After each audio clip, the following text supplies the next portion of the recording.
Et si la victoire n'était pas seulement sur les circuits, mais aussi dans la lutte contre l'invisible?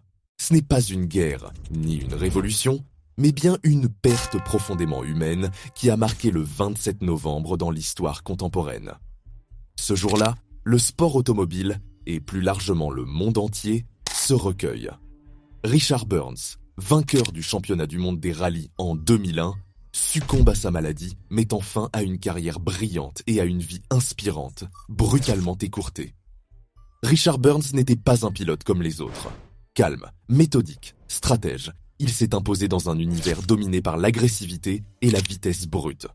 En 2001, il devient le premier Anglais à décrocher le titre mondial en WERC, réalisant ce que beaucoup pensaient impossible face à des légendes comme Colin McRae ou Tommy Mäkinen. Mais alors qu'il est au sommet de sa gloire, le destin frappe sans prévenir.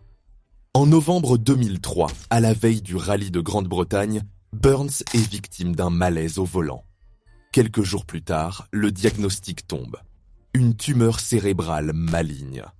Le monde du rallye est sous le choc. Le champion est contraint de se retirer immédiatement de la compétition. Mais fidèle à lui-même, il affronte la maladie avec la même détermination que sur les pistes. Pendant 2 ans, il lutte, subit des traitements, garde espoir. Jusqu'au 27 novembre 2005, jour où la bataille s'achève. Son décès déclenche une vague d'émotions mondiales. Les hommages affluent.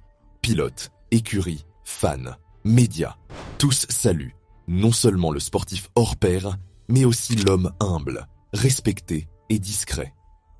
Des minutes de silence sont observées dans les compétitions, et son nom est inscrit pour toujours dans l'histoire du rallye.